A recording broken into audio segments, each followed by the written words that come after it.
So, do our pets go to heaven? I had rats. They're the most adorable looking little creatures that God's made. A lot of people hate and think that they're gross because people think about the rats in the sewers and that they carry germs and diseases. Well, these were not sewer rats. They were feeder rats that I rescued out of the feeder bin at the pet shop in April of 2018. One of them died 2.5 weeks ago. The other one died back in December of 2019. They are super loving. They were super adorable. They loved me a lot. They were so trusting towards me. So, a lot of people actually think that when animals die, when our pets die, that we don't know for sure if they go to heaven or not. Well, guess what? They do. How do I know that? Well, because God loves all of his creatures, every last one of them. Even the animals have souls. The animals have souls, and they are not sinners by choice. They are perfect. They're not sinners because they don't have the free will to choose to sin or obey God, obviously, because they're animals. But when they die, they go to heaven because there's animals in heaven. There's lions in heaven. There's tigers in heaven. There's all sorts of vicious animals on earth that are in heaven after they pass away. And in heaven, they are tamed. They're not vicious. They are tamed. You can ride on the back of a lion. You can ride on the back of a tiger. You can ride on the back of a great white shark. You can pet them and they won't hurt you. They will let you cuddle with them and everything.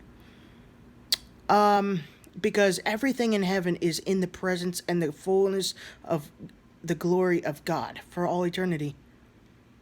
And there's no flaws in heaven. Not one single bit. Not 1% of flaws. So how awesome is that, y'all?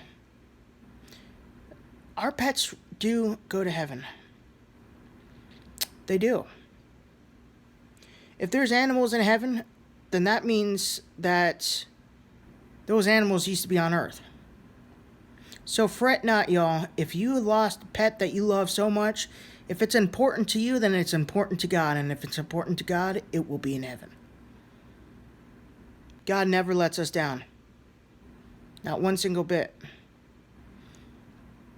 The only time he lets us down is when we think he lets us down, when he's really doing something when we want him to do something for us, but he doesn't do it because he knows what he has in store for us is better. For example, if a murderer murders your entire family, would you pray to God to have God um,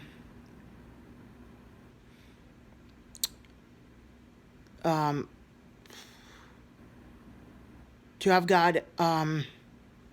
kill that person? Or would you pray to God for God to show that person the way to salvation through his son, Jesus Christ, to get to heaven and escape hell for all eternity? Indeed. Pray for salvation on that person, not that God kills them. Forgive and forget. Forgive them and love your enemies.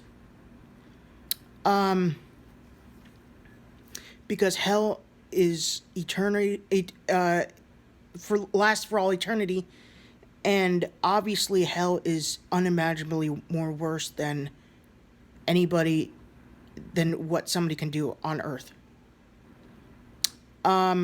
What happens to people in hell is far unimaginably more worse than what can possibly ever happen to a person, because people are mortal beings in this world because of the curse of death, because of sin, right? But in hell, you cannot die. You're already dead in hell, and you burn in fire for all eternity. So, and there's no escaping it. There's no 1 second break. There's no water, food, rest, sleep, anything. except for torment for all eternity. You will be screaming in hell. That is obviously far worse than what a murderer can ever do to us in this world.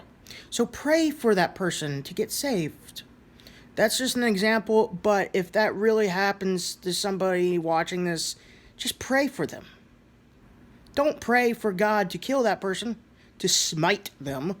Pray for God to show that person salvation, the way to get saved. But yeah, I hope you guys enjoy this video, and I'll talk to you later. Peace.